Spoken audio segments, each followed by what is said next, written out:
15º Concurso Histórico Literario Caminos del Mercosur, un viaje en el tiempo hacia la libertad. El Mercosur es la unión de varios países que desean expandirse económica, política, cultural y socialmente. Es por esto que cada 2 años se realiza el concurso de carácter histórico-literario para que nosotros, como jóvenes, nos involucremos en la historia de nuestros países. Junto a ganadores y ganadoras de Brasil, Colombia, Uruguay y Paraguay, tuvimos la hermosa experiencia de poder compartir una semana juntos. En esta ocasión, el concurso lo organiza Caminos del Mercosur, Colombia. Y el tema de este año es el rol de las mujeres, los pueblos indígenas y las comunidades afrodescendientes en los procesos independentistas sudamericanos. Desde el minuto cero en que empezás a trabajar con estos sucesos históricos que transcurrieron en nuestro continente, te vas interesando más y más por ellos hasta que cambian nuestra forma de pensar.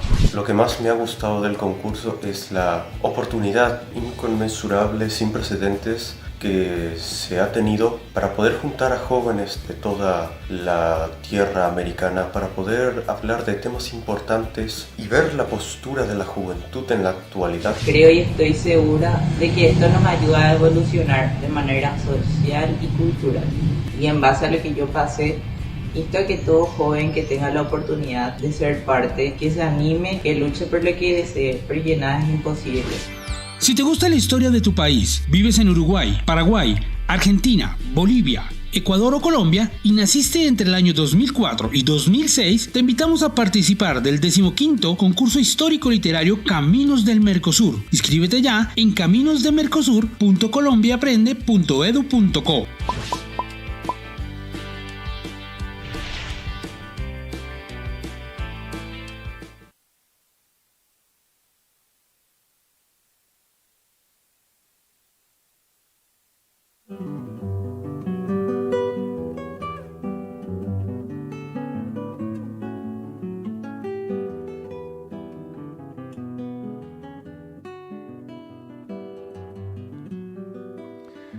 Hola, hola, ¿qué tal? Tengan todos muy, pero muy buenas tardes a todos los estudiantes que hoy se conectan con nosotros a esta segunda transmisión que nos ayudará a seguir construyendo e inspirar a todos nuestros jóvenes de la región en Mercosur. Esta es nuestra segunda transmisión del 15º Concurso Literario Caminos del Mercosur y hoy nos acompaña mi compañera Mónica Orobio y yo, Miguel Támara, y les damos la más cordial bienvenida a todos a este día tan especial de aprendizaje y mucho conocimiento. Muy, pero muy buenas tardes, Moni. Hola, Miguel, muchísimas gracias. Muy buenas tardes para todos. Hoy vamos a hacer un tema que me emociona y claramente pues con el cual me identifico y me gustaría seguir aprendiendo de nuestra historia, de cómo nuestros pueblos indígenas y comunidades afros aportaron a la independencia de nuestros países suramericanos. Ellos fueron héroes en silencio que cada vez aprendemos y conocemos más. Así es, mi Moni.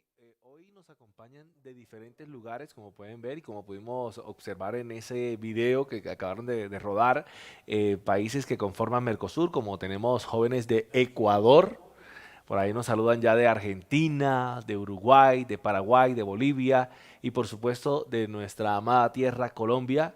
Por acá ya veo que nos están saludando, dice Olga, buenas tardes a todos, Ariane, por ahí ya nos comenzaron a saludar y vamos a invitarlos para que nos comiencen a saludar y a escribir de dónde nos están escribiendo, ¿no? Claro que sí, cuéntenos por favor de dónde nos están escribiendo, qué inquietudes tienen, qué piensan sobre este tema tan interesante, qué aporte han visto desde su país, cómo han investigado, qué cosas han investigado, queremos saber que están ahí, queremos conocerlos.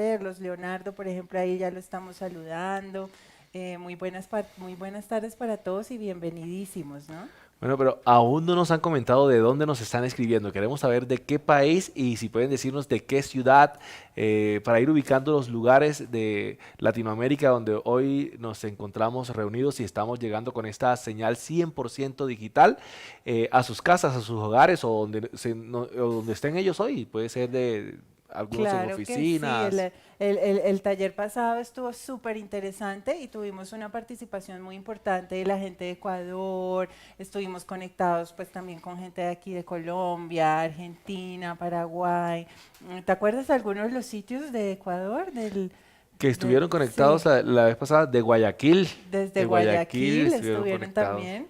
Un Desde la saludo muy hermosa grande. ciudad de Guayaquil, como lo dijo el chico que nos estuvo con nosotros. Así es, mira, aquí estamos viendo saludos también desde Argentina. Un abrazo muy grande para todos nuestros amigos de Argentina.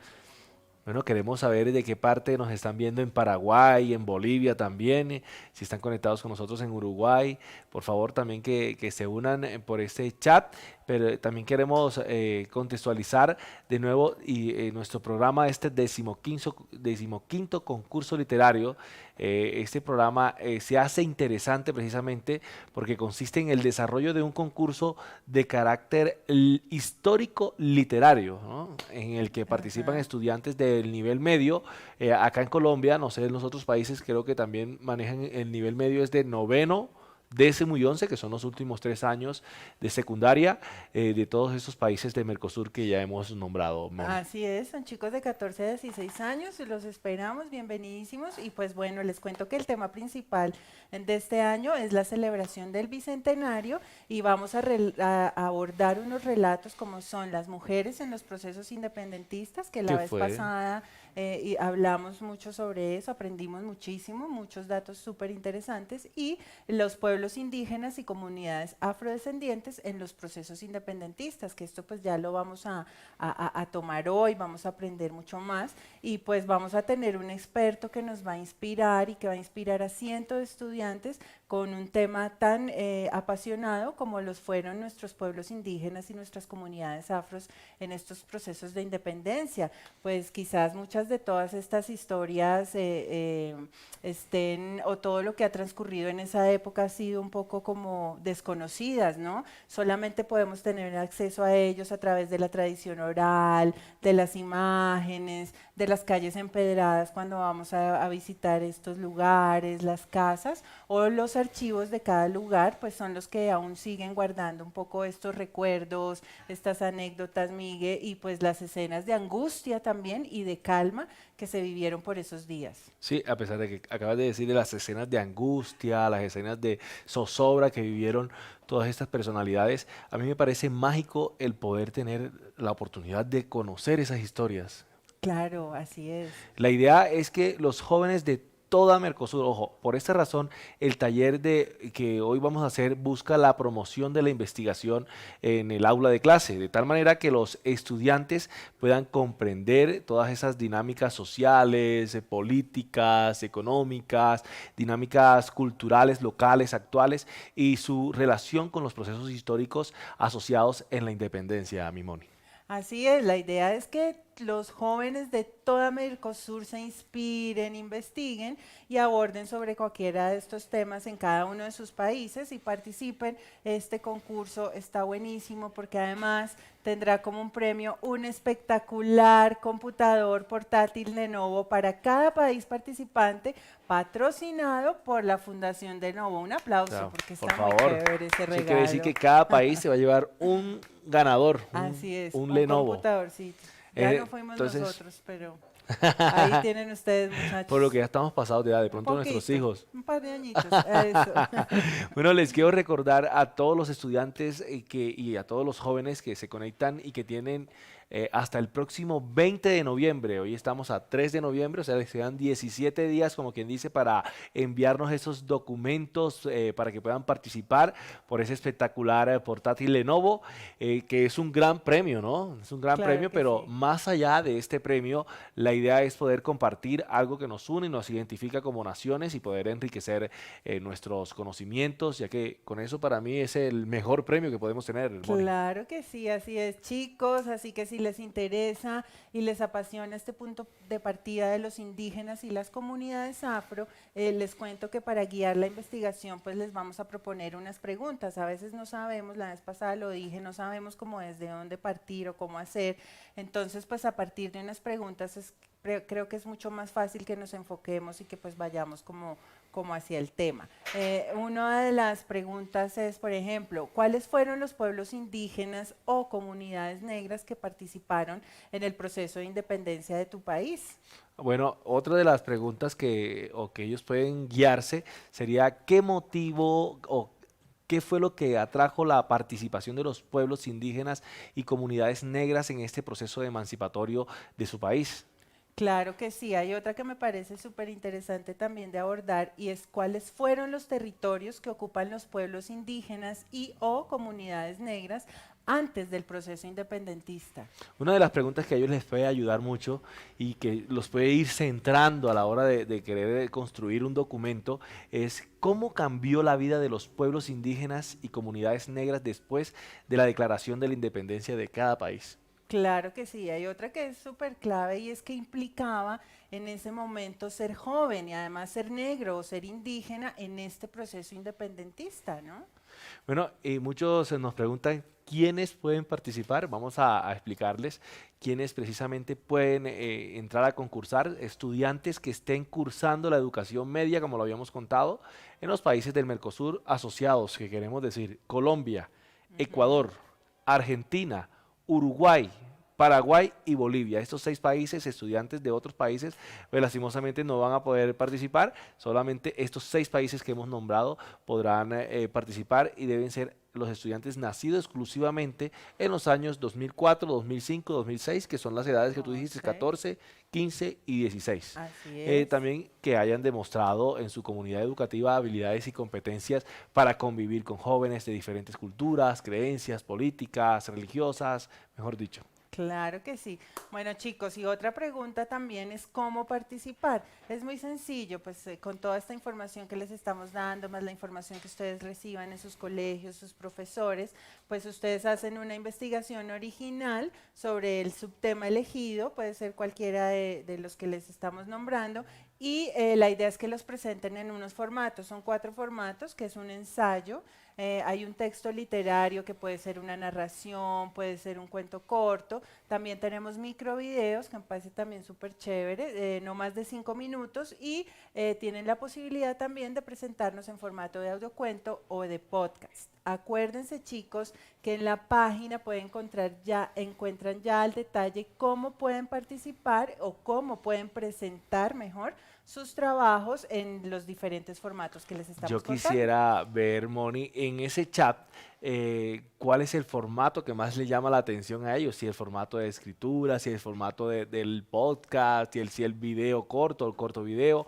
Quiero saber por ahí cuál es el que más le llama la atención a los chicos, pero creo que la información hasta el momento está clara, así que ya saben, participar es muy, pero muy fácil y el día de hoy nos acompañan unas personas muy importantes que hicieron de este viaje en el tiempo de la libertad una completa realidad. Claro que sí, queremos agradecer por supuesto al Ministerio de Educación Nacional de Colombia y a nuestro patrocinador, la Fundación Lenovo. Muchísimas gracias.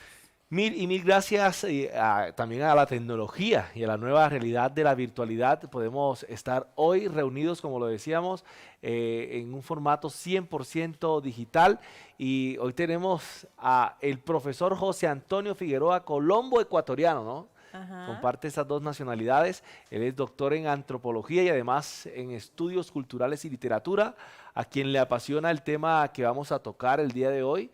Y estoy seguro de verdad que nos llenará de mucho conocimiento y nos va a transmitir esa pasión a los apasionados por la historia. Tremendo, tremendo, Miguel. Claro que sí, yo estoy igual de emocionada y pues espero que todos los que estén al otro lado de la pantalla también estén así igualito. Profesor José Antonio, le damos la bienvenida. Aquí ya tenemos muchos jóvenes deseosos de más conocimiento. Adelante.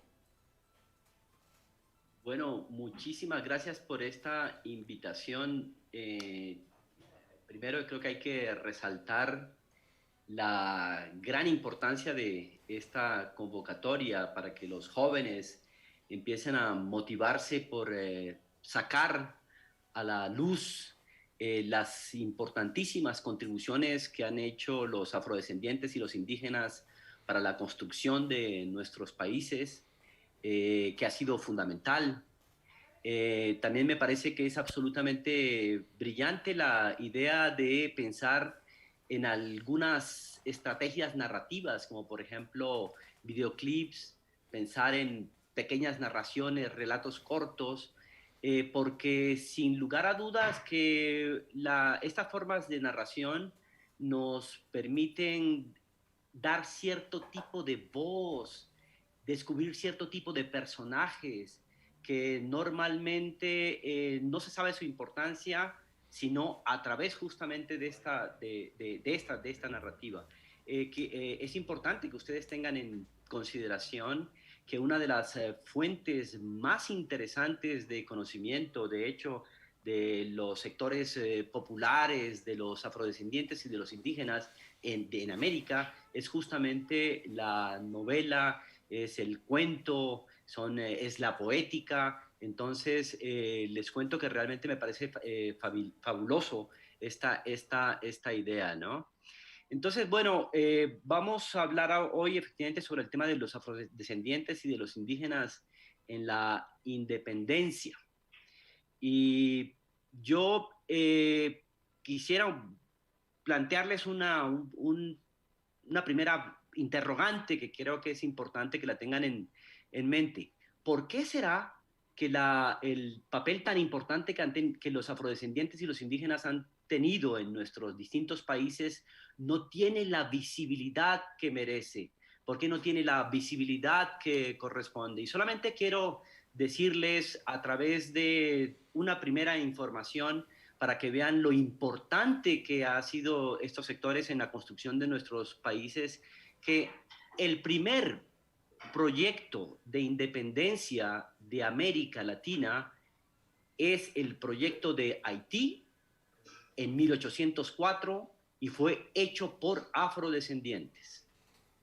Pensemos, el último proceso de independencia de América Latina fue el proceso de Cuba de 1898 y fue dirigido por afrodescendientes, también junto a algunos blancos, ¿no? Pero cumplieron un rol protagónico. Sin embargo, esto no lo sabemos, esto no lo reconocemos. Entonces aquí hay una interrogante. ¿Por qué será esto que Trullo denomina este silenciamiento de la historia de estos sectores? Yo quisiera plantearles algunas ideas. Bueno, efectivamente, la tragedia demográfica que subieron los indígenas fue terrible. Se habla de 20 millones de muertos después de la conquista, muchos en confrontaciones armadas, pero también muchos por resultado de la proliferación de los virus, de la peste. Estamos hablando de un proceso de despoblamiento muy fuerte, y esto es efectivamente una razón. Pensemos también, por ejemplo, en todo lo que significó la trata negrera, todo lo que significó la experiencia de la esclavitud, de esta institución espantosa, lo que fue haber desarraigado, por ejemplo, a alguna gente de sus sitios, haberlos colocado en unos sistemas de transporte donde llegaban a morirse el 20, el 30% de ellos, hablaban lenguas distintas, llegaron a una región absolutamente desconocida y en la peor de las condiciones, sin tener ningún tipo. Todo esto efectivamente problematiza enormemente el protagonismo que eventualmente hayan podido tener estos sectores en la construcción de los países. Sin embargo, los seres humanos, las sociedades son absolutamente creativas, inventivas, y realmente tanto indígenas como afrodescendientes, desde el primer momento en que empiezan a sufrir esta catástrofe, también empiezan a crear una serie de estrategias militares, estrategias de vida, estrategias de pensamiento, dentro de las condiciones más complicadas. Sin embargo, lo lograron hacer. Y lo hicieron. Y efectivamente, si uno encuentra desde el siglo XVI en adelante, toda la historia de nuestro continente es una historia que se ha venido construyendo de manera simultánea por la presencia de afrodescendientes, de indígenas, de mestizos y de blancos. Esas contribuciones están ahí. Sin embargo, además del despoblamiento, además de las guerras, uno de los problemas que hemos tenido en América Latina es la existencia de una serie de teorías y una serie de comportamientos políticos que acompañan a estas teorías que han ayudado enormemente a la invisibilización de estos sectores que ya, como veíamos ahora, además sufrieron realmente la gran tragedia de la experiencia de la colonización, la gran tragedia de la experiencia de las guerras y todo el complejo demográfico que vivieron. Una serie de teorías. Les cuento, por ejemplo, hacia el siglo XVI, muchos religiosos se reunieron en España y proclamaron que los indígenas y los negros, por supuesto, eran incapaces, por ejemplo, de distinguir entre lo que dice la letra y lo que la letra quería decir. Entonces, que eran incapaces de distinguir entre lo que los que seguramente ya han leído un poco de literatura y de lingüística se llama la diferencia entre el significado y el significante, entre lo que se dice y lo que se quiere decir. Eso, por ejemplo, motivó que se hicieran prohibiciones. La literatura de caballería fue prohibida porque se supone que no iban a ser capaces de diferenciar las aventuras que narraban esas novelas con respecto a la realidad o a la fantasía que tenían. Y esas teorías fueron tan fuertes que llegaron a implementar una serie de políticas en la cual se negó el acceso a la escritura y a la literatura por parte de los indígenas y por parte de los negros, en tanto que se supone que no eran capaces efectivamente de manejar estos dispositivos tan importantes que son para la vida y para la vida cultural. Entonces, esto generó en el caso de América una cosa muy interesante, muy compleja. En América tuvimos un pequeño momento similar al que se vivió en la Europa renacentista, donde una serie de congregaciones religiosas trabajaron con intelectuales indígenas, y esos intelectuales indígenas entraron a esas congregaciones religiosas, y en una franja pequeña del siglo XVI hubo una producción intelectual supremamente interesante y que está además escondida de las escuelas, está escondida en muchas de las universidades, pero hubo intelectuales indígenas. Estoy pensando, por ejemplo, en uno que se llamó Don Felipe Huamampoma de Ayala, del Alto Perú, peruano. ¿Sí? Don Felipe Huamampoma de Ayala, por ejemplo, escribió uno de los libros más hermosos, uno de los libros para mí más sorprendentes, que se llama La Nueva Crónica y Buen Gobierno. Estamos hablando del siglo XVI, ¿no? De un indígena que además... Y en La Nueva Crónica y Buen Gobierno, don Felipe de Huamampoma de Ayala, por primera vez, le dice a los españoles que ya estaban aquí: vamos a hacer un pacto, vamos a hacer un modelo de sociedad donde hayan dos repúblicas. Estaremos los indígenas, acá nosotros tenemos capacidad de administrar, se inventa una historia conectando a los indígenas con Cristo para mostrar que también son civilizados y que no es todas estas prevenciones que tenían los españoles eran mentiras, y dice: vamos a tratar de hacer entonces un gobierno de dos repúblicas. ¿Sí? Ese es un caso. En ese libro que yo les recomiendo, si pudieran acceder a él, es un libro se accede en internet, hay unas bellísimas ediciones, el libro de Nueva Crónica y Buen Gobierno, que además es un libro muy rico visualmente, porque narra, o sea, va describiendo cómo eran los distintos cacicazgos, cómo eran las distintas sociedades indígenas, cómo era la actitud de los españoles. Eso sucedió en el siglo XVI. En el siglo XVI nos encontramos también con el Inca Garcilaso de la Vega, está Pachacuti Yamqui, una serie de intelectuales indígenas que empezaron a concebir cuál era el lugar de los indígenas en el mundo, porque eso era lo que estaba en discusión. Sin embargo, estas teorías que se empiezan a meter dentro del continente y que sostenían que los indígenas y los negros eran incapaces de comprender el tema de la letra, produjo una especie de analfabetización y produjo una especie de privilegio de otras formas, que fueron las formas de la imagen. Se privilegió el barroco, pero los indígenas y los negros siguieron peleando por el acceso hacia la educación, por el acceso hacia la cultura, y hubo una serie de teorías que formaron parte de los propios indígenas y los propios negros, como por ejemplo son las teorías del republicanismo. Y cuando estamos hablando entonces del tema de la independencia de afrodescendientes e indígenas en la independencia, una de las preguntas que hay que hacer es cómo muchos indígenas y cómo muchos afrodescendientes se metieron, discutieron estas ideas que circulaban, y ahorita incluso vamos a ver las prevenciones de los españoles, las prevenciones de los blancos, en muchos casos les favorecía a ellos porque los blancos pensaban que eran incapaces y entonces aprovechaban, creaban sus maneras para poder enterarse de las discusiones estas. Entonces, pensando esto del tema de afrodescendientes e indígenas en la independencia, quiero que tengan en consideración principalmente que no han sido un papel secundario, que no han sido ayudantes, que no han sido gente metida obligatoriamente dentro de esto, sino que por el contrario han tenido un papel protagónico. Y esto quiero efectivamente que lo tengan en consideración. Bien, ¿cuál era la división político-administrativa del siglo XIX? Recuerden que cuando estamos hablando de la independencia y de lo que sucede después de la independencia, estamos hablando entonces de el aparecimiento posteriormente de lo que serían los países, lo que serían las naciones. Entonces no es un tema menor, porque realmente los afrodescendientes y los indígenas contribuyeron enormemente para la creación de las naciones, ¿no? Antes, en el siglo XIX, nos encontramos entonces con que había una división administrativa distinta. Estaba el Virreinato de Nueva España, que es sobre todo la zona del actual Nuevo México. Nos encontramos hacia acá a Centroamérica, lo que era la Capitanía General de Guatemala.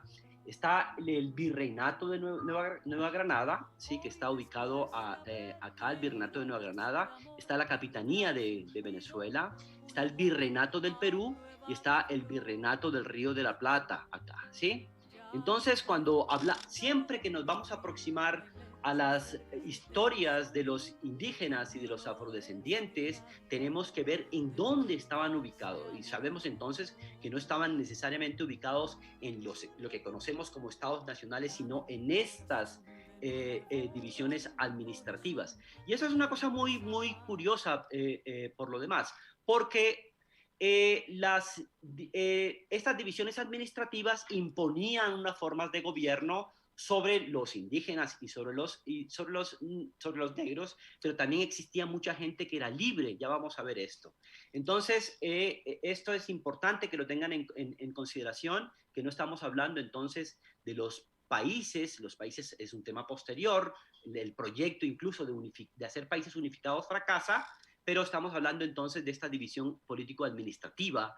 Además que eso está en un contexto internacional supremamente interesante y supremamente complejo, donde hay un proceso de expansión y de lucha de países que empiezan a convertirse como en imperios. Estamos hablando sobre todo de Francia y estamos hablando de Inglaterra, y también hay un proceso incluso de deterioro económico que venía sufriendo la propia España, ¿sí? Y también una alianza muy fuerte que había, por ejemplo, entre Inglaterra y Portugal. Entonces, para pensar el siglo XIX es importante pensarlo, no solamente con las formas administrativas estas de la división político-administrativa de lo que estamos hablando, sino que siempre hay que pensarlo, por lo menos desde la segunda mitad del siglo XVIII hasta la contemporaneidad, si se quiere, hay que pensarlo en términos mundiales, hay que pensarlo realmente en términos, y a la vez en términos muy locales. Esto es importante para poder entender realmente la dimensión de los temas que estamos hablando. Bien, con resultado de las ideas estas que se fueron imponiendo desde Salamanca, esta concepción de que los indígenas y los negros eran realmente incapaces de comprender la abstracción de la letra, y que fue creando una estructura de grandes diferencias, o dio pie a una estructura de una fuerte diferenciación entre los grupos que conformaban la sociedad colonial, ¿sí? Estamos aquí en esta pirámide que les estoy mostrando, en sentido estricto, por encima hay dos grandes instancias. Está Dios y está el rey, que no está aquí, ¿cierto? Pero está afuera. Es lo que se llama el Dios ausente, y no es un tema menor, porque en muchos casos, muchos de los indígenas y de los negros participan en las peleas de los procesos independentistas apelando al rey, a ese rey que en algunos casos ellos pensaban que les podía realmente incluso llegar a ayudar. Entonces, la división estaba entre los españoles, ¿cierto?, que estaban en la colonia, aparecían entonces en primer lugar. Eran los que ocupaban la burocracia, eran los que ocupaban las universidades, eran los que tenían acceso al conocimiento, eran los que tenían más acceso a las redes comerciales, etc. Y en segundo lugar estaban los criollos, que eran los hijos de españoles nacidos en América, que fueron creando paulatinamente una fuerte disputa con los españoles porque se sentían que en muchos casos estaban marginados por estos españoles, por un concepto racializado que decía que, por ejemplo, cuando se nacía en los países tropicales se sufría una degeneración del cuerpo y del alma.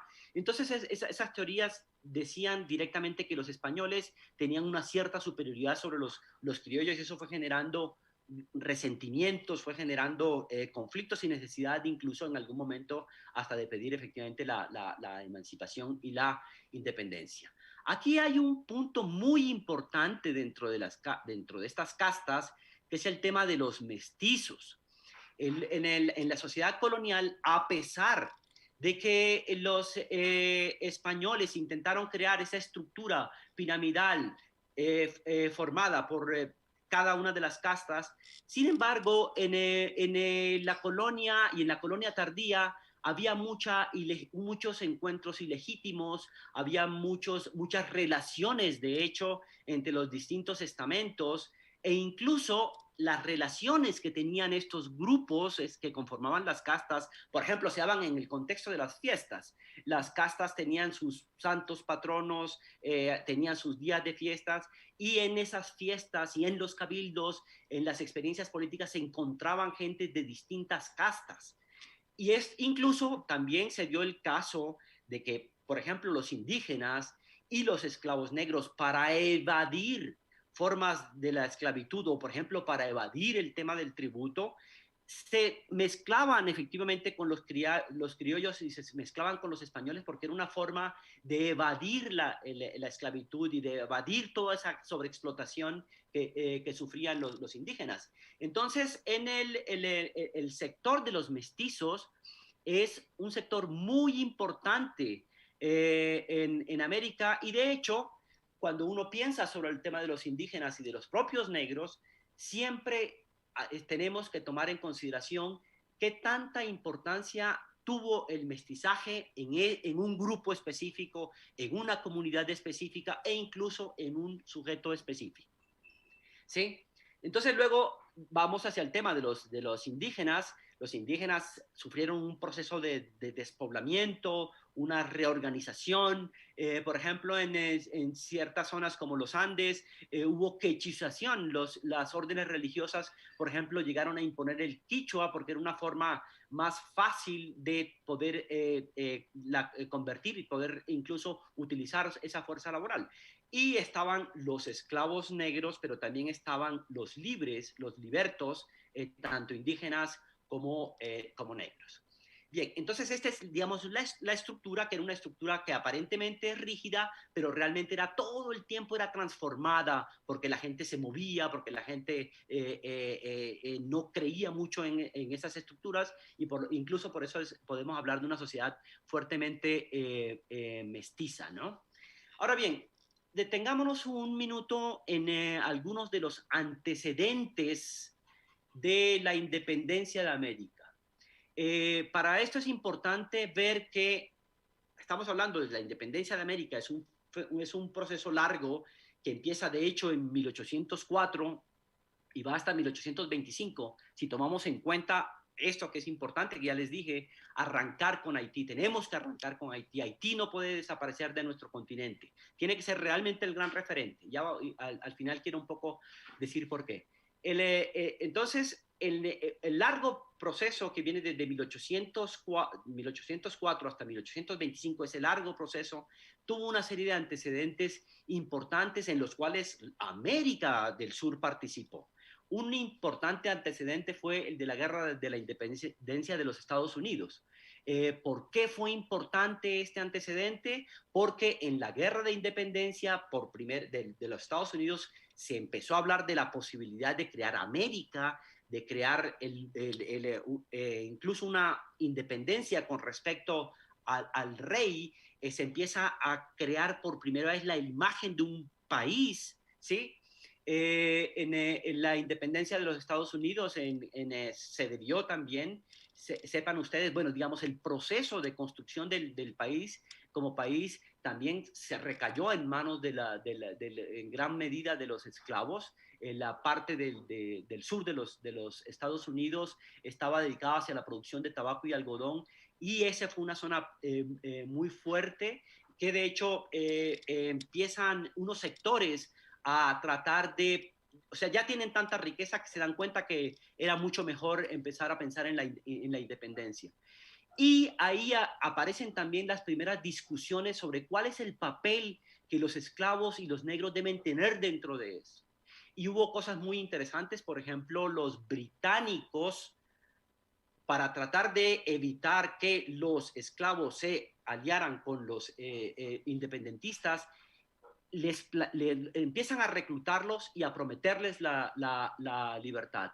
Esto fue un tema muy importante porque la negociación de la libertad se convirtió en uno de los principales factores por el cual muchos de los negros, muchos de los afrodescendientes y también muchos de los indígenas tributarios entran a formar parte de los ejércitos. Entonces, en los Estados Unidos, esto fue la primera experiencia en la cual se vivió esto, y muchos ingresaron al ejército primero en contra de los esclavistas, de los criollos, que eso solía pasar, pero después los independentistas se dieron cuenta que era conveniente empezar a convocar también a los negros para que entraran a los ejércitos independentistas. Pero bueno, eso no concluyó ahí. De hecho, en Estados Unidos, saben ustedes que la abolición de la esclavitud se dio después, y de hecho eso fue tan fuerte en la historia de los Estados Unidos que condujo a la guerra civil, ¿no?, que se dio a mediados del siglo XIX. Una cosa también muy importante que hubo en la guerra de independencia de los Estados Unidos fue que, por ejemplo, los haitianos participaron de esa guerra, y muchos de ellos empezaron a aprender las artes militares ahí, y ahora vamos a ver cuál es la importancia que eso tiene para las independencias de América. Bueno, esos son unos grabados de unas confrontaciones de los británicos con los norteamericanos, con los estadounidenses. Bien, los independentistas. Bien, otro asunto que quiero que tengan en cuenta, que fue muy importante para los procesos de independencia y que tuvo un gran impacto en los sectores populares, fueron las reformas borbónicas. No sé qué tanto saben, pero digamos, las reformas borbónicas hacia mediados del siglo XIX, la corona española estaba interesada en aumentar los ingresos que tenía, y para eso entonces hace una serie de mecanismos, crea una serie de mecanismos que modernizan, pero a la vez también imponen mayor tributación y mayor carga y mayores presiones sobre los indígenas y los negros. Estas presiones económicas para sacar mayor tributación produjeron una serie de insurrecciones importantísimas hacia finales del siglo XVIII y que fueron claves realmente para el proceso de independencia. Hay una gran rebelión que fue liderada por alguien que además provenía de las élites incásicas, que fue Tupac Amaru II. Y Tupac Amaru II hizo una cosa muy, muy interesante.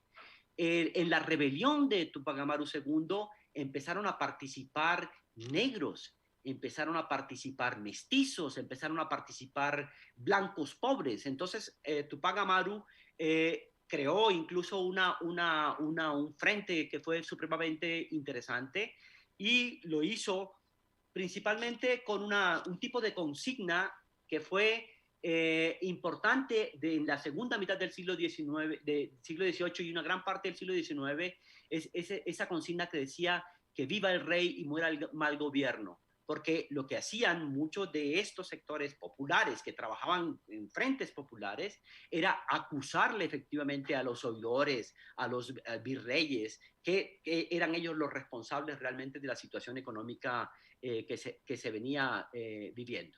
Este es un cuadro de Tupac Amaru.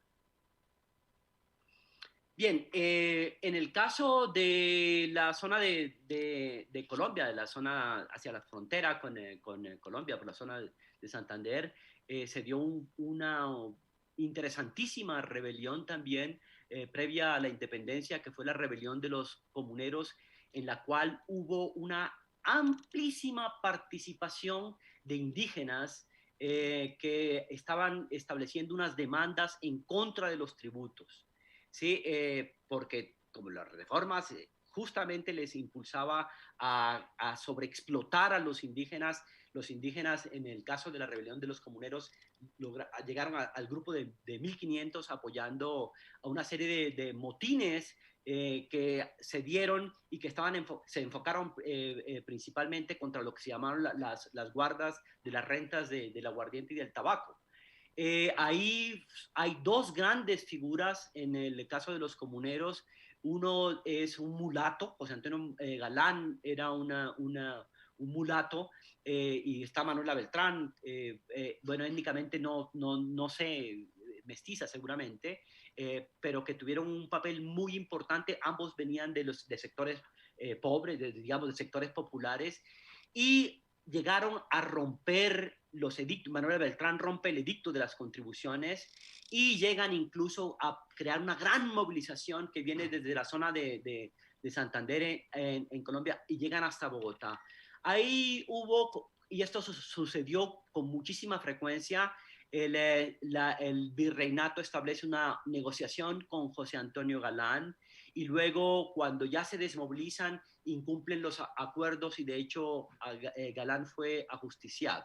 Y esto sucedía pasar con mucha frecuencia. Otro antecedente importantísimo para el tema de las independencias de América fue la Revolución Francesa, que fue un fenómeno importante en el sentido en que significó el final de la monarquía. Por primera vez, la Revolución Francesa permite que la política se piense no como un tema de herencias, sino que es un tema de derechos. Y ahí es donde empieza a discutirse el tema de la ciudadanía, el tema de la soberanía, y empieza realmente a crearse una noción muy fuerte del derecho, ¿sí? Y eso tuvo, no solamente, y eso no fue un asunto que hizo solamente los sectores elitarios, las élites de Francia, sino que tuvo un gran impacto a nivel popular. Y en Francia, la Revolución Francesa fue creando entonces la base de lo que se llama el republicanismo de tipo popular, en el cual los sectores populares piensan efectivamente, bueno, ¿y cuál es nuestro lugar en el Estado Nacional? ¿Cuál es nuestro papel en el Estado Nacional? Eso surge entonces en un momento en el que, liderado efectivamente por los burgueses ya tenían unas grandes contradicciones con la iglesia, con la nobleza y con la monarquía, porque los burgueses empezaban a creer realmente en que la capacidad del individuo, la libertad del individuo debería estar por encima de esas herencias estamentales. Y esto fue algo que causó un gran impacto en toda la sociedad. Otro tema que fue importante de la Revolución Francesa fue haber establecido, y eso lo hizo sobre todo un gran pensador que fue Montesquieu, la división de poderes. Lo que nosotros entendemos hoy, por ejemplo, por la división entre el ejecutivo, el legislativo y el judicial, eso fue pensado por filósofos franceses que decían, bueno, no puede haber un control absoluto por parte de un monarca del poder, sino que por el contrario tiene que darse esta división, y eso fue muy importante porque también permitió que sectores populares empezaran a participar dentro de las representaciones parlamentarias. También fue muy importante la Revolución Francesa porque creó estas consignas de igualdad, de libertad y de fraternidad. Vean, y ahorita vamos a ver en este pequeño corto video, estas palabras de igualdad, libertad y fraternidad fueron capaces de pasar el océano, fueron capaces de trascender los países, porque la gente decía, sí, efectivamente vamos a tratar de construir sociedades igualitarias donde haya libertad, donde haya fraternidad.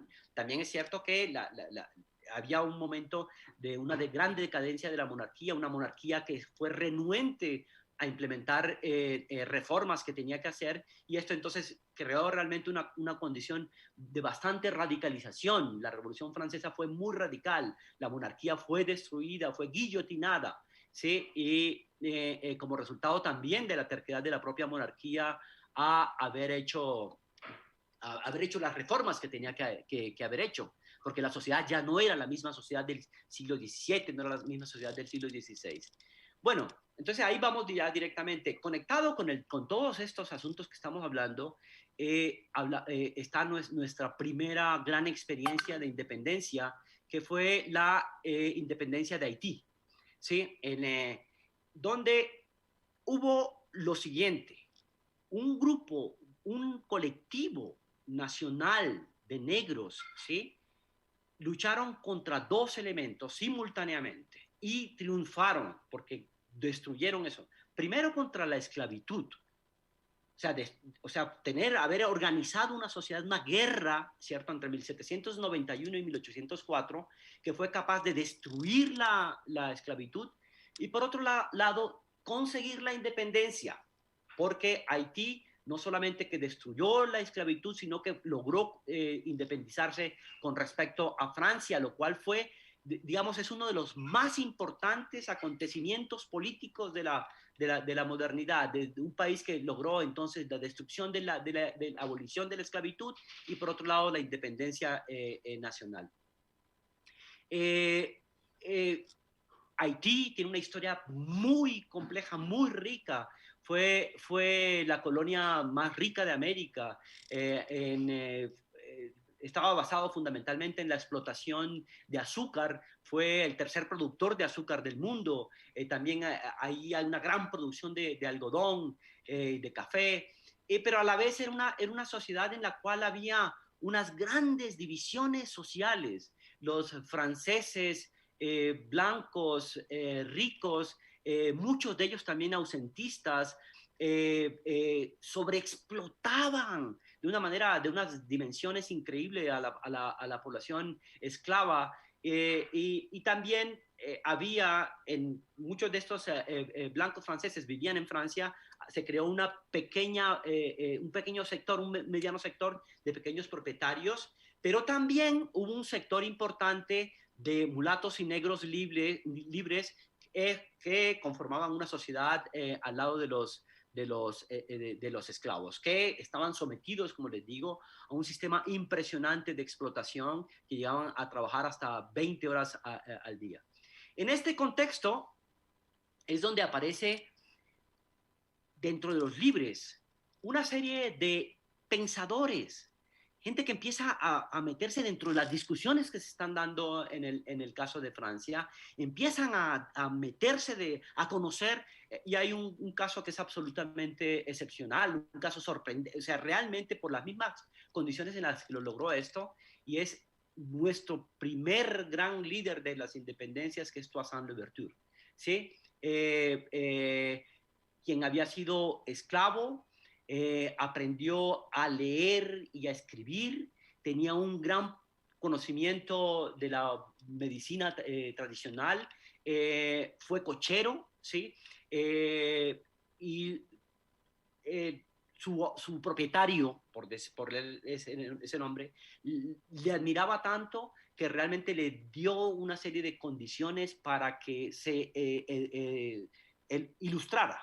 Entonces se convirtió realmente en un intelectual siendo esclavo.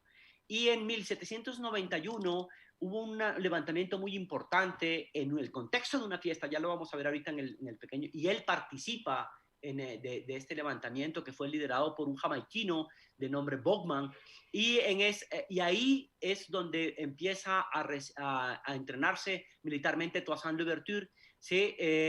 Y este entrenamiento lo lleva incluso a derrotar a los franceses, se alía con los españoles hacia la zona de Dominicana, de República Dominicana, ¿sí? Y logra incluso liberar realmente al país. Vamos a ver un minutito un documental, sí, de unos 6 minutos.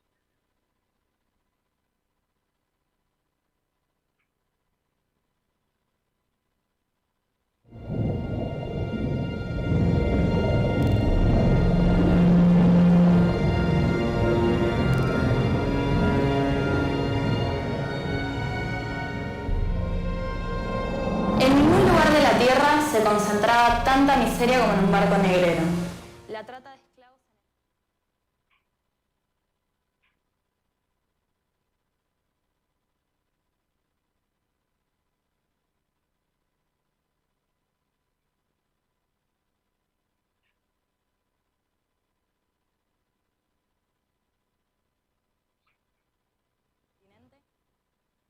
No hay audio. Negros de la costa atlántica, estos iban cada vez más hacia el centro del continente en busca de pueblos más débiles para someterlos, cazarlos y venderlos a los blancos. Amarrados y cargados de pesadas piedras, eran obligados a caminar hasta miles de kilómetros hacia el mar. En los puertos eran encerrados en corrales para ser inspeccionados por los compradores, hacinados en estas jaulas de la putrefacción en la que los europeos no aguantaban más de 15 minutos sin desmayarse. En los barcos continuaba la tortura, atados los brazos de unos con los tobillos del siguiente, para evitar cualquier posibilidad de escape. Desnudos, encerrados durante más de un mes con sus heridas infectadas y en condiciones de higiene infernales, cruzaban el océano. Pronto todo estallaría.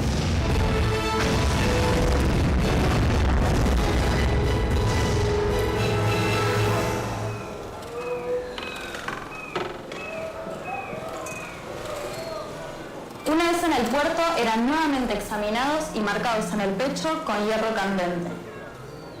Un cura les explicaba sus deberes y los principios básicos del cristianismo. Bienvenidos a Saint-Domingue, la joya negra de la Francia esclavista.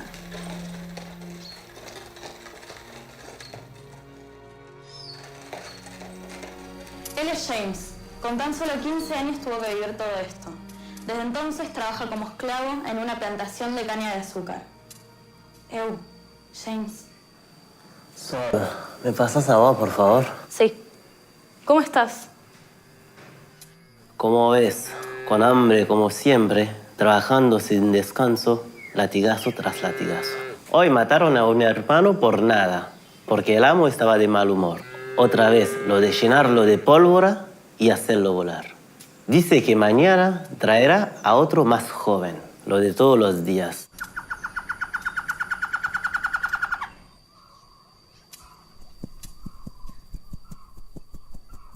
La Bastilla tomada. Estalló la revolución en Francia. Libertad, igualdad, fraternidad. ¿Y qué significa? ¿Es algo bueno? No dice nada usted, James. Pero habla de igualdad, libertad y fraternidad. Debe ser algo bueno, ¿no? ¿Deberíamos hablar de libertad frente a los esclavos? No te preocupes. Son unos negros brutos, no entienden nada. Los blancos ni piensan en nosotros. Están demasiado ocupados peleando entre ellos. Los que apoyan la revolución contra los que se oponen. Lo único en lo que acuerdan es en mantenernos esclavos.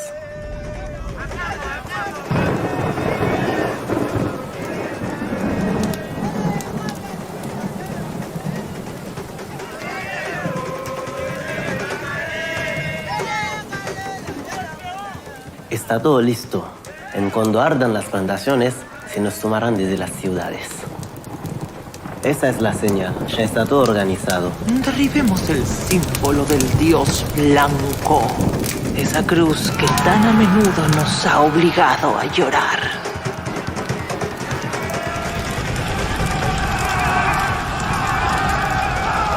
En pocas semanas, más de 100.000 esclavos se sumaron masivamente a la revolución.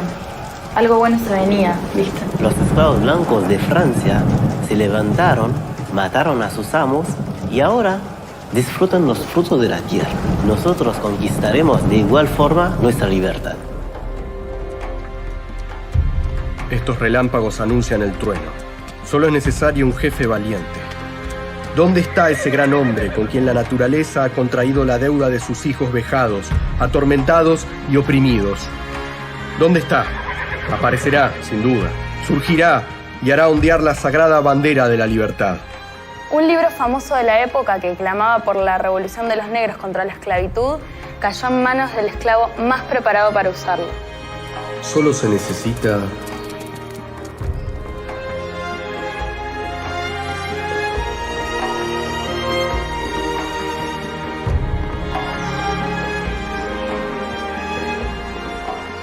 Esta es la cabeza de Guzmán, jefe de los esclavos.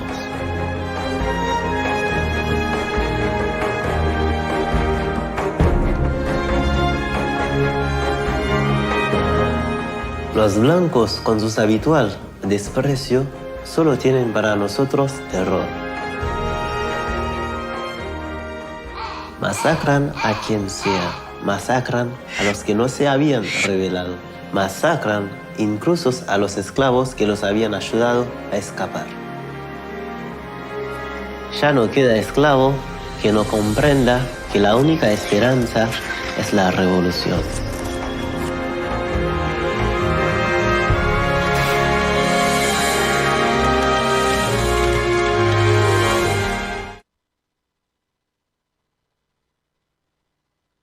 Bueno, bien. Vale, continuamos. Esto de Toussaint, quiero que lo piensen. El tema de Haití es una de las experiencias más importantes, pero a la vez más desconocida. Yo incluso les quería recomendar, hay una de las mejores novelas del canon latinoamericano, fue escrita por un autor cubano que es Alejo Carpentier, y yo les recomiendo realmente que la lean, porque es fascinante. Yo no estoy de acuerdo con muchas de las cosas de Carpentier, pero les recomiendo enormemente para que experimenten un poco la relación entre la historia y la narrativa. Se llama El reino de este mundo, ¿sí? Hace justamente... Bien, para ir cerrando el tema de Haití, los haitianos presionaron con tanta fuerza que hicieron que los franceses, por ejemplo, decretaran la abolición de la esclavitud en 1794, ¿sí? Luego Toussaint triunfa incluso sobre los españoles, triunfa sobre los franceses, y en 1801, por primera vez en el mundo, se crea la abolición de la esclavitud acá en el contexto, ¿sí? Y hay una declaración muy interesante en la Constitución haitiana que dice: todos los hombres somos negros.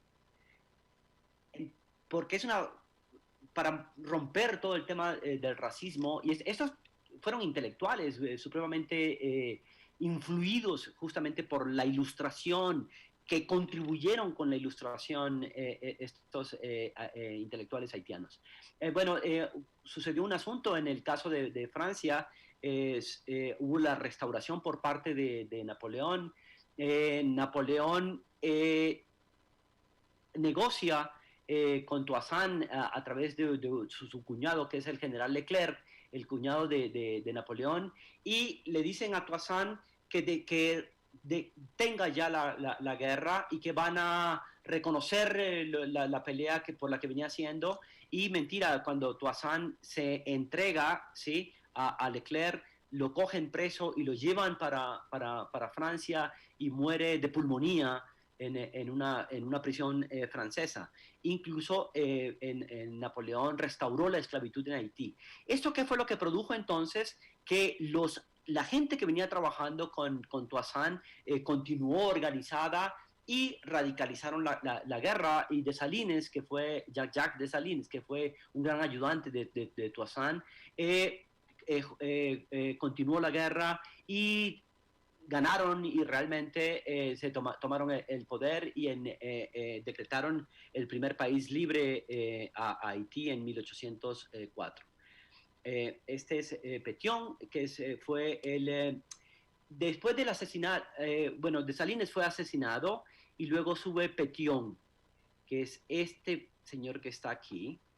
Este señor Pétion fue una figura importantísima para el resto de la independencia de América Latina, porque cuando Bolívar estaba en problemas, en un contexto en el cual había sufrido una serie de derrotas militares, decidió viajar a Haití y habló con Pétion sobre el tema de qué posibilidades había de recibir ayuda por parte del primer país independiente de América, y Pétion le dio todo el apoyo con armas, le dio todo el apoyo económico, y le dijo a Bolívar que la única condición que ponía era que suprimiera la esclavitud en América.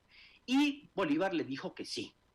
¿Sí? Ahí veamos qué fue lo que pasó. Realmente sabemos que no, esa fue una promesa que no se cumplió. Otro tema muy importante relacionado con la participación de negros e indígenas en la independencia fue un evento que sucedió en España, y que fue cuando Napoleón llega a tomarse el poder en Francia y hace esta restauración.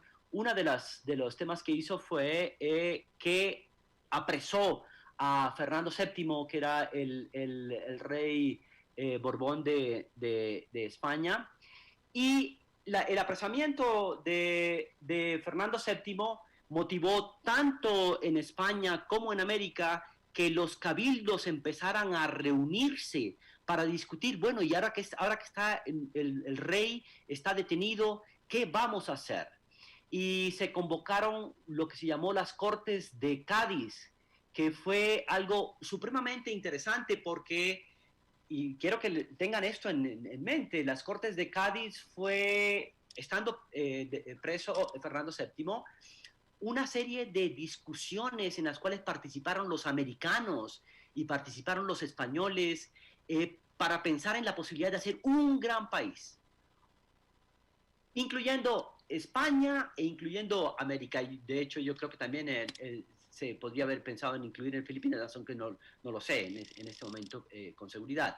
Pero imagínense lo interesante que hubiera sido eso realmente, ¿no? Y para discutir esto, entonces se decía, ¿quiénes son los súbditos de este país?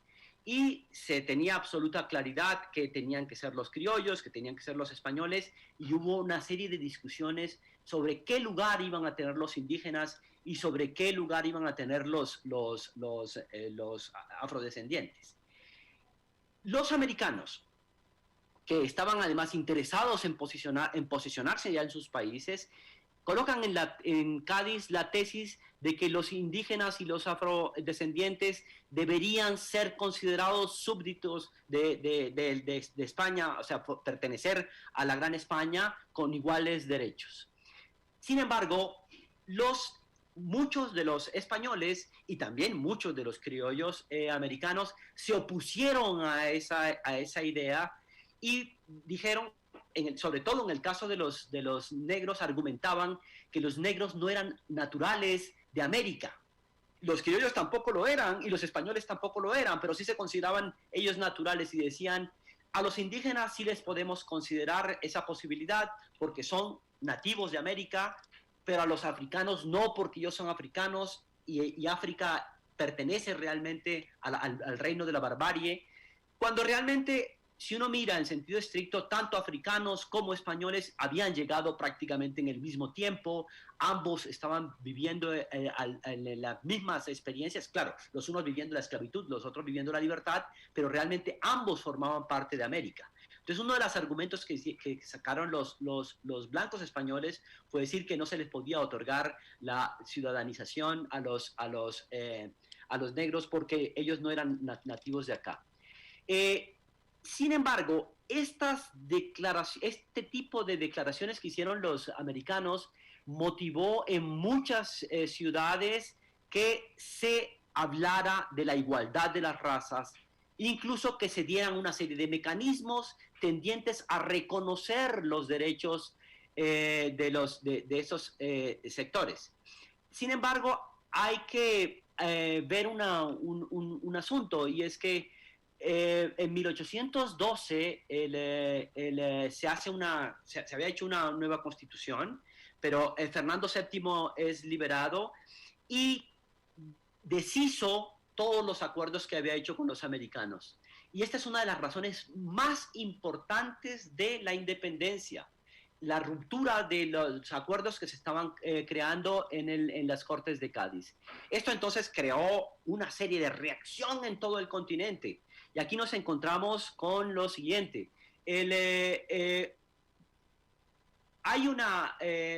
Podríamos decir que de parte de la diferencia de los peninsulares y los criollos entonces es que mientras los peninsulares siguen afirmando que no podían todos los americanos formar parte de la misma nación, un sector de los criollos empieza a crear esta sensación de una América en la cual formaban parte las distintas castas.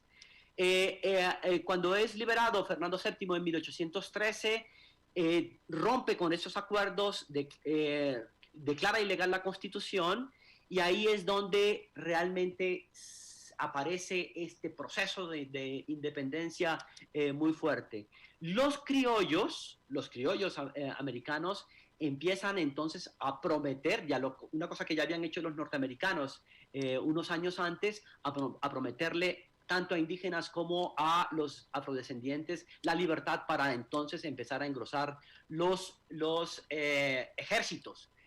Ahora bien, ¿cuáles fueron las respuestas, llamémoslo así en general, que dieron tanto los indígenas como los afrodescendientes en este contexto en el que había una crisis, en que Fernando había sido cogido preso, pero ya había sido liberado, y la reacción de Fernando al traicionar esta nueva constitución y los nuevos acuerdos? Nos encontramos entonces con que hay un importantísimo grupo de indígenas y afrodescendientes que se van hacia el realismo y empiezan a apoyar efectivamente a la corona española. Ahora, quiero que tengan en cuenta que esto no era extraordinario, era más bien normal.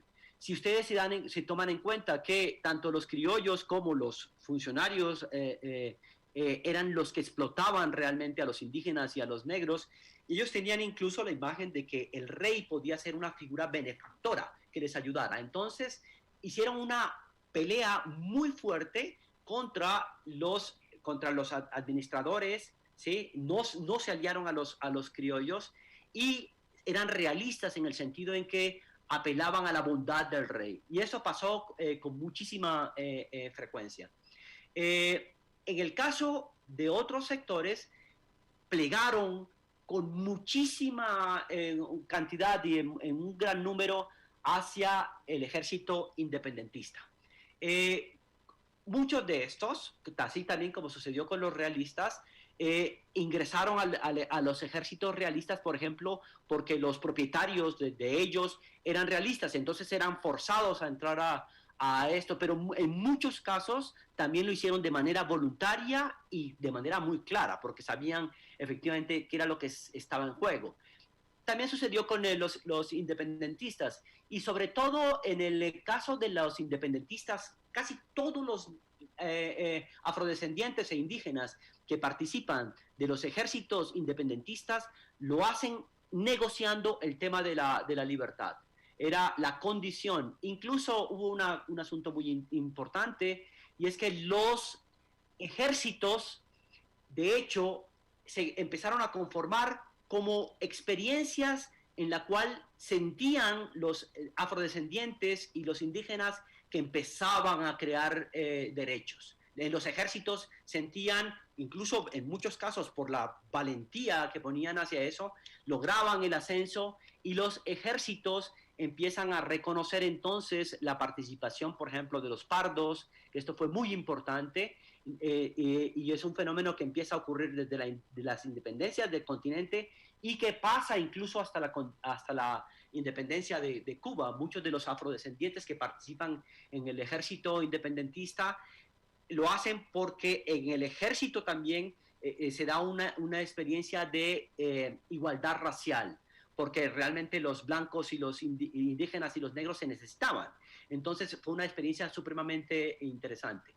Bueno, ahora bien, en el caso de América, algunas ciudades apostaron hacia el realismo, otras ciudades apostaron hacia la independencia, y eso se expresó, lo podemos ver a lo largo de la historia, para los que ya se metan con un poco más de detalle. En el caso, por ejemplo, de Colombia, Santa Marta se declaró, por ejemplo, una ciudad realista, y los indígenas de la zona de Santa Marta también se declararon realistas porque hicieron una serie de peticiones al rey diciendo que les devolviera una serie de tierras que habían sido desapropiadas por los criollos.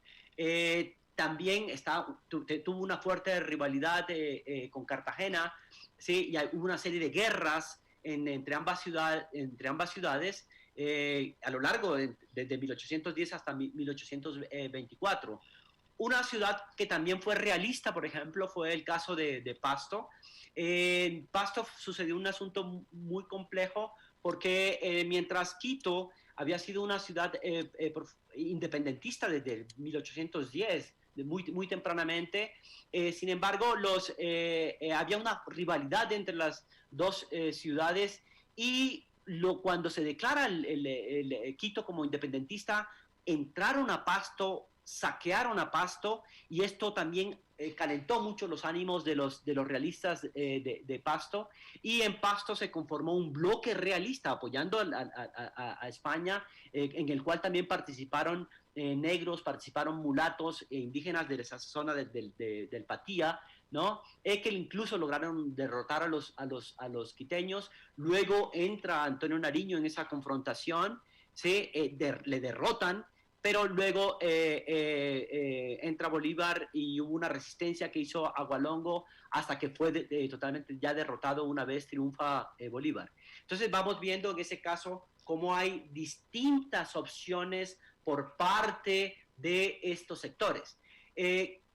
Cuando alguien participa de una guerra por un lado o por el otro, si no es forzosamente vinculado hacia la guerra, normalmente participa porque tiene intereses, o por lo menos hace que sus intereses realmente vayan, se pongan en juego realmente en esta guerra. Bien, yo estoy haciendo una investigación específicamente sobre dos zonas en este momento.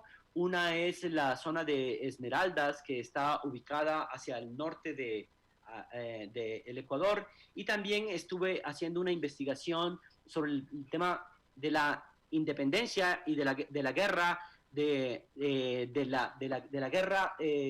por la independencia en el caso de Cuba, y fue supremamente interesante la participación de los afrodescendientes en ambos casos.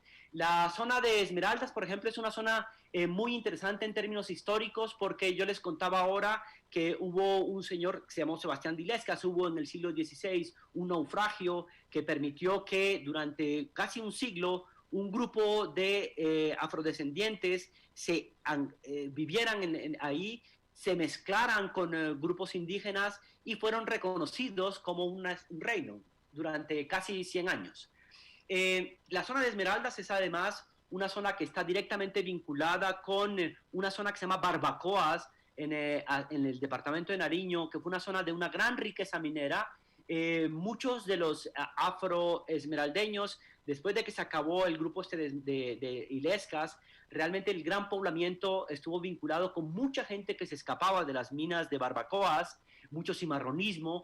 Y también las propias autoridades coloniales estuvieron interesados en abrir caminos porque la zona de Esmeraldas podía convertirse en un sitio de más fácil acceso al Pacífico, y muchos de los sucedió una cosa muy interesante, porque muchos de los esclavistas y propietarios de mina que se ubicaron hacia la zona de Esmeraldas eran evasores de impuestos, y la corona supo que eran evasores de impuestos y empieza a negociar con estos afrodescendientes, con los afroesmeraldeños, para que ellos les vigilen a los propietarios de minas que no querían pagar, y la corona les pagaba a los propios esclavizados, y los esclavizados con ese dinero se compraron su libertad. Esto sucedió con muchísima frecuencia en la zona de Esmeraldas, en el proceso que se llama automanumisión, que sucedió en muchos lados. Bien, estos afroesmeraldeños desde un primer momento apoyaron a los independentistas y lo plantearon de manera absolutamente clara. Ellos iban a participar de las guerras de independencia porque querían que se eliminaran todas las formas de esclavitud. Pero ustedes saben que Bolívar después negocia con los propietarios de esclavos y no acepta en realidad que se dé la manumisión y la abolición de la esclavitud, sino que se crea lo que se llama la libertad de vientres. No van a ser libres ustedes, sino que van a ser libres sus hijos.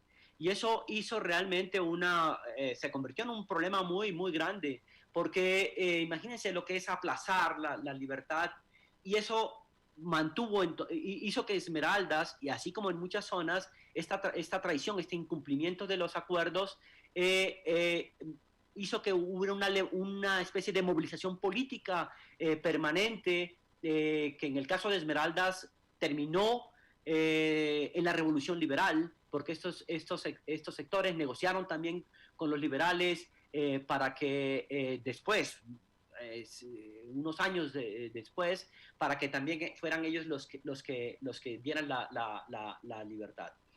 En el caso, para terminar, en el caso de Cuba, yo quería decirles lo siguiente. En el caso de Cuba hay cosas que son absolutamente sorprendentes y cosas que les invito eventualmente para que se metan un poco con la historia cubana. Es que en el siglo XIX, mientras ya se venía dando todo el proceso de abolición de la esclavitud en los países de América Latina como resultado de la participación de los afrodescendientes y de los indígenas en estos procesos de independencia, en Cuba se dio el caso de un reforzamiento de la esclavitud, porque después de que se da el proceso de Haití, el mercado azucarero empezó a ser suplido por un mercado azucarero que se dio en Cuba.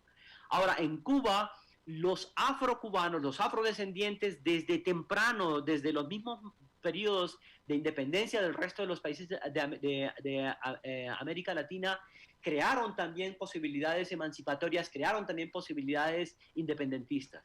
Hay un caso que es impresionante, que es un gran líder, que a mí siempre que pienso en él me acuerdo de Huamampoma de Ayala por la sabiduría que tuvo, pero además por la importancia que tuvo en el contexto de la independencia, como una de las figuras de la independencia, una de las figuras históricas de la independencia en Cuba, que se llamó José Antonio Aponte, que también había sido un liberto, que pudo leer sobre lo que venía aconteciendo en la Revolución Francesa, conocía perfectamente lo de Haití, y él hace un plan y hace unos libros en los cuales diseña lo que sería una Cuba liberada, lo que sería una Cuba emancipada de la corona, y a él lo delatan, estaba organizando una gran sublevación, y a él lo delatan, y una vez lo delatan, lo meten preso, y en el libro se perdió, pero lo que hay son una serie de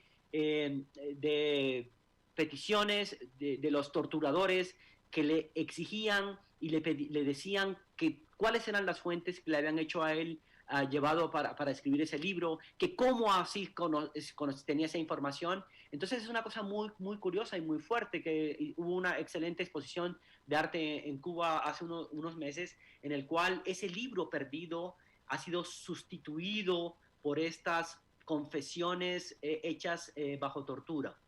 Y en Cuba, algo en el siglo XIX, a la vez que iba aumentando la esclavitud, también los negros libres iban cumpliendo un papel importantísimo como intelectuales. Apareció un sector republicano realmente importante e incluso cumplieron un rol protagonista en la independencia, pero también hubo una fuerte traición.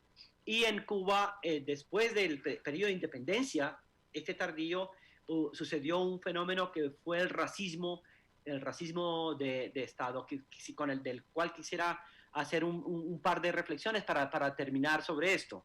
En la segunda mitad del siglo XIX, después de que se dan los procesos de independencia, después incluso de que se declara la abolición de la esclavitud, hubo un fenómeno que fue el racismo, la doctrina del racismo, que fue tan importante, si se quiere, como las doctrinas a las que yo hacía referencia del siglo XVI, en la cual se sostenía que los negros y los indígenas racialmente estaban incapacitados, o en el caso de los negros fue incluso peor, porque era una serie de teorías fundamentadas supuestamente en la biología que decían que los negros eran criminales natos. Y estas fueron unas teorías que se dieron después de la abolición de la esclavitud y que se dieron con fuerza en Norteamérica, se dieron con muchísima fuerza en el caso de Cuba, en una gran parte de final del 19 y una gran parte del 20, y también fueron teorías que de una u otra forma circularon por América Latina. Bueno, ese es un cuadro de Alonso de Illescas. Yo quería parar ahí un poco para tener tiempo para conversar sobre estas ideas. Claro que sí, profesor. Precisamente ya tenemos un par de preguntas para usted acá, que los chicos ya están escribiéndonos. Claro que sí, aquí tenemos una pregunta de Miguel que nos dice: profesor, ¿existen héroes que no sean tan conocidos? Generalmente siempre se nombran a los mismos. ¿Cuáles son esos héroes que no son tan conocidos? Ahorita nos estamos colocando Alonso Illescas. Justamente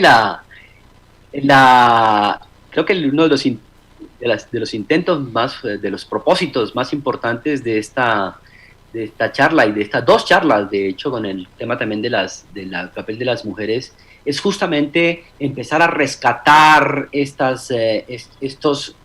Yo no sé, y me interesaría mucho saber, por ejemplo, a quien me hizo la pregunta, si él, por ejemplo, conocía de Toussaint Louverture, ¿sí? Si conocía del papel de José Antonio Aponte, por ejemplo, si conocía sobre Alonso de Illescas. Justamente estas figuras que les estoy dando en este momento son los héroes desconocidos. Por eso que Trullo habla justamente del silenciamiento de la historia. ¿Y por qué son desconocidos? Era un poco lo que trataba de decirles, porque o hay teorías que sostienen que no podían ser protagonistas, que son sujetos, son raros, o que son criminales, o que son incapaces de comprender las abstracciones de la política y de la economía. Varias teorías, ¿sí? Que son las que explican por qué, tratan de racionalizar por qué se da la marginalidad, pero justamente lo que se intenta, y creo que ese es el gran objetivo de esta charla, es mostrar la existencia de estos héroes desconocidos que son los que han hecho nuestras naciones, ¿sí?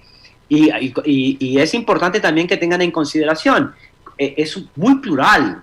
Cuando estamos hablando de qué hacen los indígenas y qué hacen los afrodescendientes en la lucha, ellos también están luchando por sus propios intereses.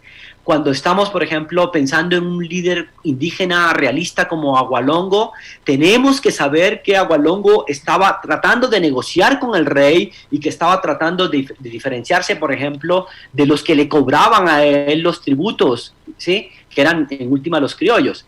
Entonces, démonos cuenta que también es una participación supremamente activa, supremamente importante, es protagónica, no es secundaria, no es que están solamente llevando los aperos, no solamente, en muchos casos así, por ejemplo, lo representa Alejo Carpentier, no, es gente que incluso en el caso de la independencia de Cuba, yo les decía, están liderando los ejércitos, ¿no? Entonces esa es una de las labores que yo realmente les invito a hacer, empezar a rescatar estos nombres, estas voces en sus propios países, en sus propias localidades, porque estamos llenos de héroes anónimos o invisibilizados justamente por un tipo de historia. Así es, profesor. Queremos de verdad agradecerle por toda esa información que nos ha entregado en esta charla.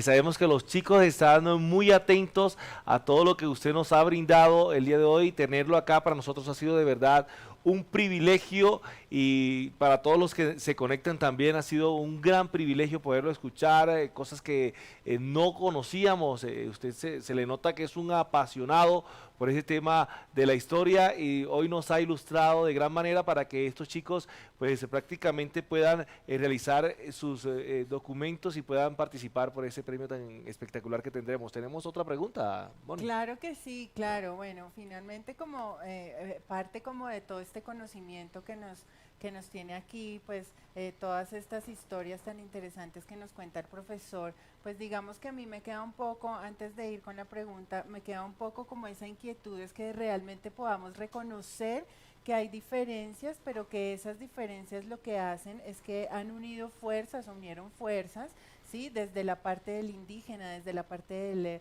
del afro, desde la parte del criollo, del mestizo, ¿sí? De los mismos españoles, todo ese tipo de energías que se dieron ahí fueron súper importantes, y cada uno tenía como un papel importante y fundamental. Es como más reconocer eso, ¿no? Reconocer más que dentro de esas diferencias podemos sacar cosas muy buenas y muy interesantes, que son puntos de vista, son experiencias que nos ayudan para tener partidas, para hacer cosas tan importantes como estas, ¿no?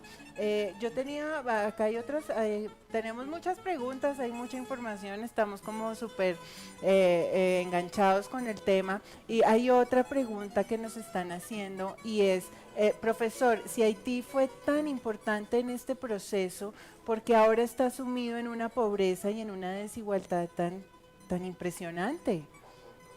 Muy, muy buena pregunta. Y la respuesta justamente es por haberse atrevido a hacer lo que hicieron. Después de que se dio la independencia de Haití, después de que fueron liberados los esclavos por la fuerza de los propios haitianos, Haití fue sometida a un bloqueo inmisericordia por parte de las grandes potencias que estaban surgiendo en ese momento y que veían en Haití un mal ejemplo. Es decir, decían, no nos conviene absolutamente para nada que se difunda lo que sería una república de negros exitosa. Y en eso participaron, los historiadores lo tienen absolutamente claro, participó el Vaticano, participó Francia, participó Inglaterra y participó los Estados Unidos.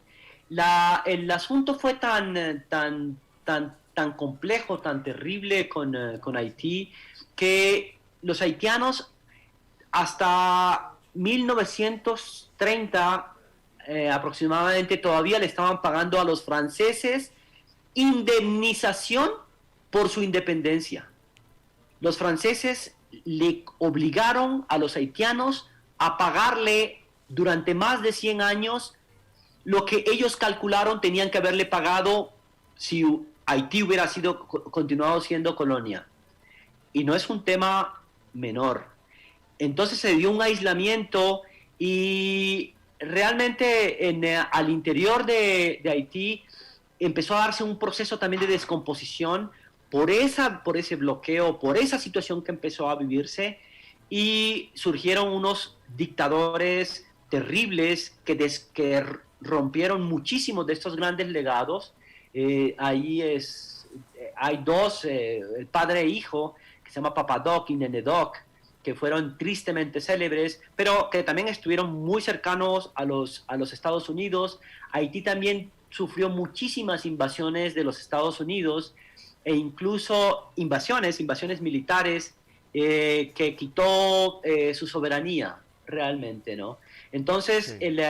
Es una muy buena pregunta, y si Haití, yo les digo con toda seguridad, si Haití primero se le rompe estas asimetrías tan fuertes que hay, este aislamiento que hay, si Haití se le hubiera dejado actuar de manera autónoma y se le hubiera permitido ingresar al conjunto de las naciones como lo reclamaba, Haití sería hoy por hoy una gran potencia.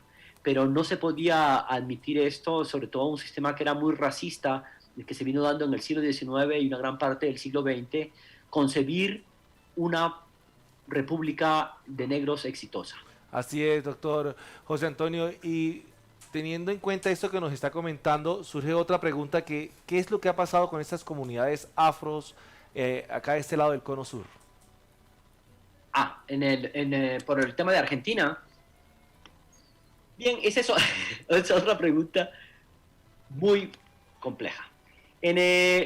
Los afroargentinos, los afrodescendientes en Argentina, para el final del 18, principios del siglo XIX, se calcula que la población era alrededor del 20%.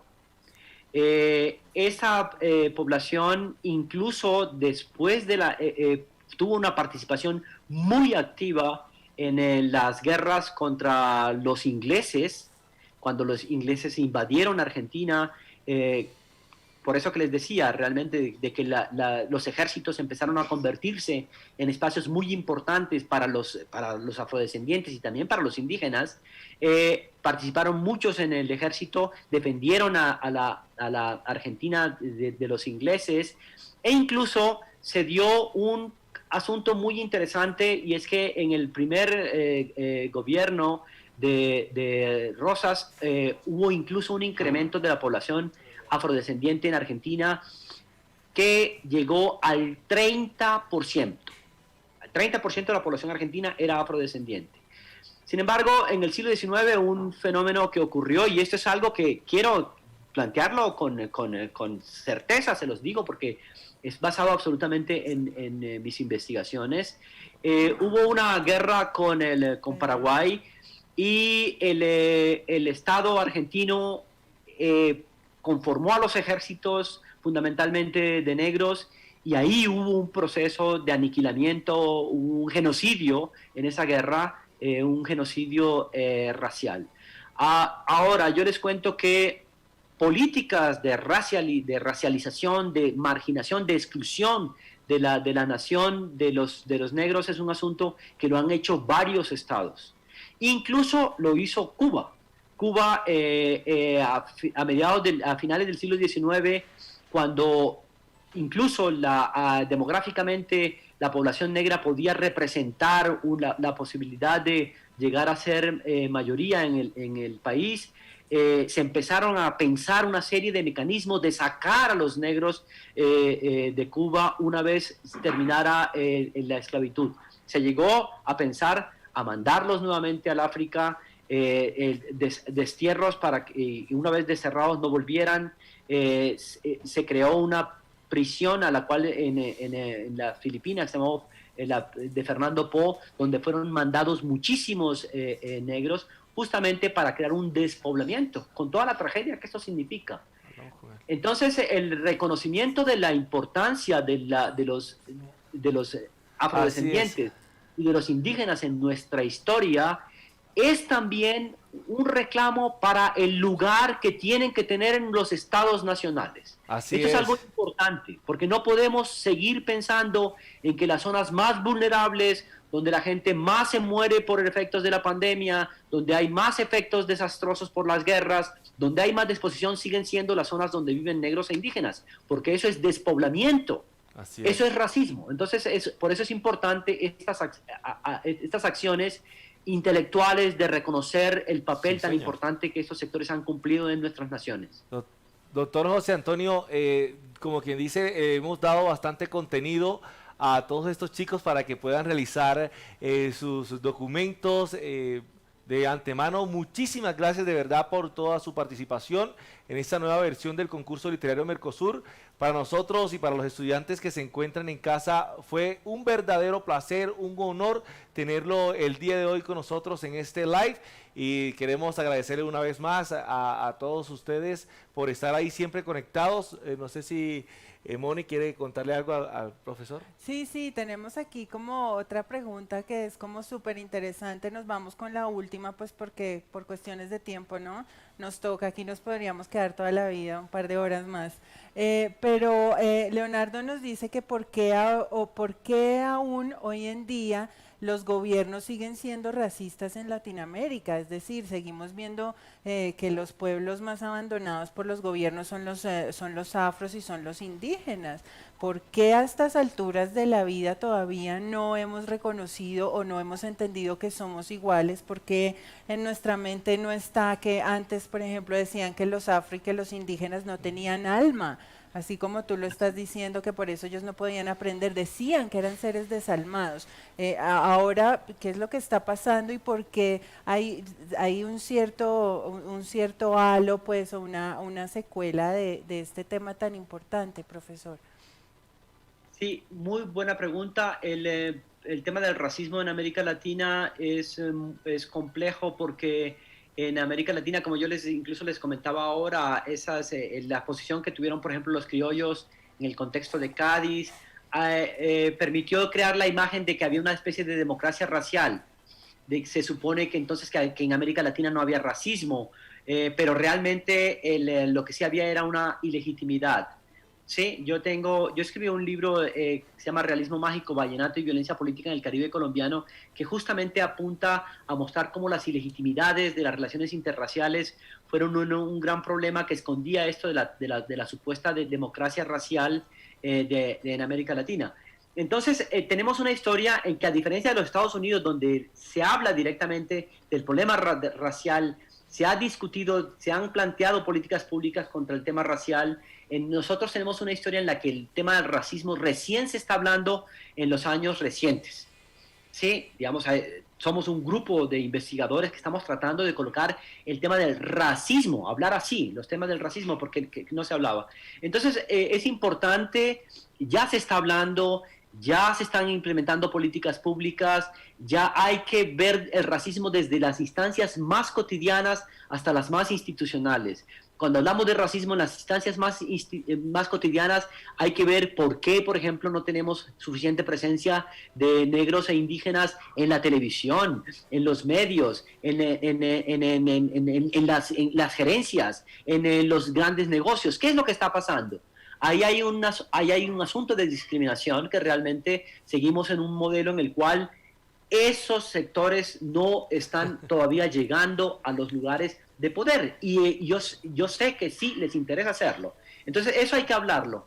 Hay que hablar también el tema de la discriminación en las escuelas, hay que hablar del tema de la discriminación en los empleos, en las universidades, en los medios de comunicación. Todo esto, porque eso realmente, una vez vamos hablando sobre esto, vamos haciendo una sociedad mucho más rica.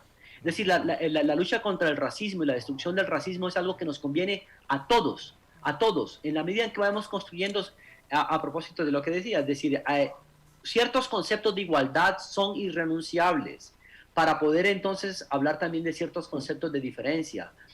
Y la igualdad tiene que girar en torno a derechos económicos, derechos políticos, derechos civiles, derechos sexuales. ¿Sí? Eso es lo que constituye una democracia, y esos derechos son irrenunciables independientemente de que seas negro, indígena, montubio, lo que quieras. ¿Sí? Pero eso hay que hablarlo. Bueno, profesor, y ya con esto, con toda esta información, los chicos van a tener, como quien dice, todo ese contenido para poder crear sus contenidos, sus documentos, y nos vamos prácticamente despidiendo de este primer taller, o este segundo taller. Ya tuvimos un primero la vez pasada, y con este de los afrodescendientes, quiero invitarlos a que no olviden inscribirse para que nos envíen sus trabajos y puedan participar por ese computador portátil Lenovo por país, que está patrocinando la Fundación Lenovo. Esperamos que hayan podido inspirarse con estas palabras del doctor José Antonio y bueno, tan interesantes para darle y escribir sus trabajos, la cual tienen plazo hasta el próximo 20 de noviembre para enviarlos. Así que nos vamos despidiendo, Moni.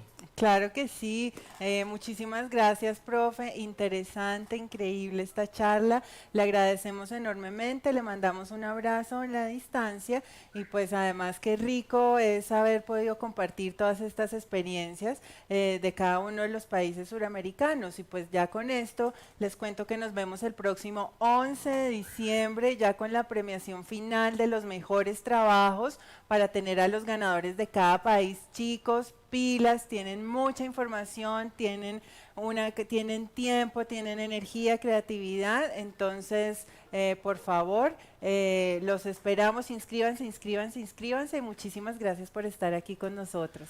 Bueno, profesor José Antonio, será hasta una próxima oportunidad si Dios lo permite.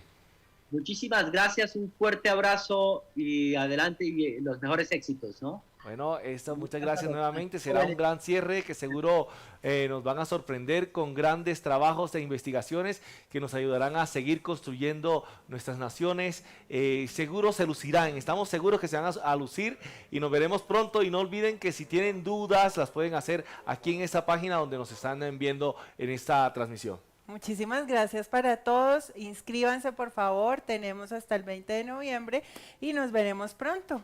Así es. Chao, chao. 15º Concurso Histórico Literario Caminos del Mercosur, un viaje en el tiempo hacia la libertad.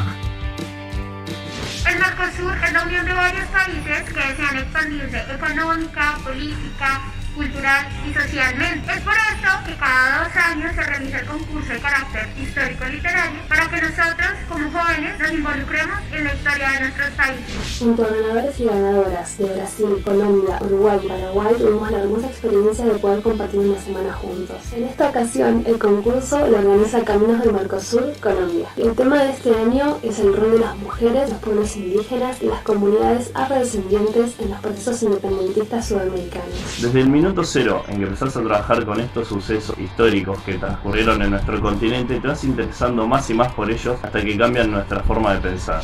Lo que más me ha gustado del concurso es la oportunidad inconmensurable, sin precedentes, que se ha tenido para poder juntar a jóvenes de toda la tierra americana para poder hablar de temas importantes y ver la postura de la juventud en la actualidad. Creo y estoy segura de que esto nos ayuda a evolucionar de manera social y cultural.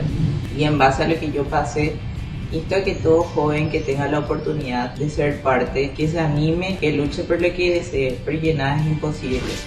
Si te gusta la historia de tu país, vives en Uruguay, Paraguay, Argentina, Bolivia, Ecuador o Colombia y naciste entre el año 2004 y 2006, te invitamos a participar del 15º Concurso Histórico Literario Caminos del Mercosur. Inscríbete ya en caminosdemercosur.colombiaaprende.edu.co.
Pero si no le quisiste, ¿por qué te pones tan triste cuando en tu casa de nombra?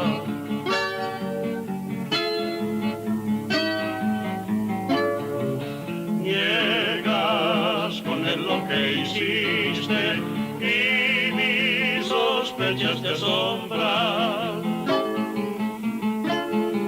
Pero si no le quisiste, ¿por qué te pones tan triste cuando en tu casa le nombran?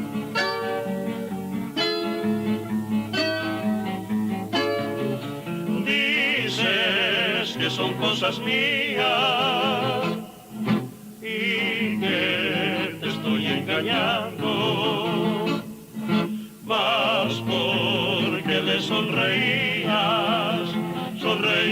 cuando él te estaba mirando.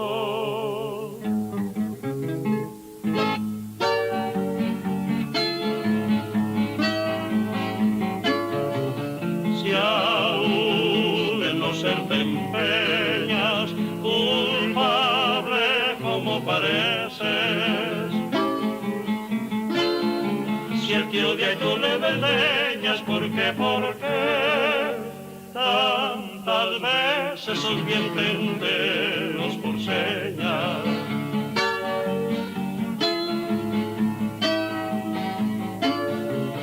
Si aún en no ser te empeñas, culpable como pareces, si él te odia y tú le desdeñas, ¿por qué tantas veces sos bien prenderos por señas?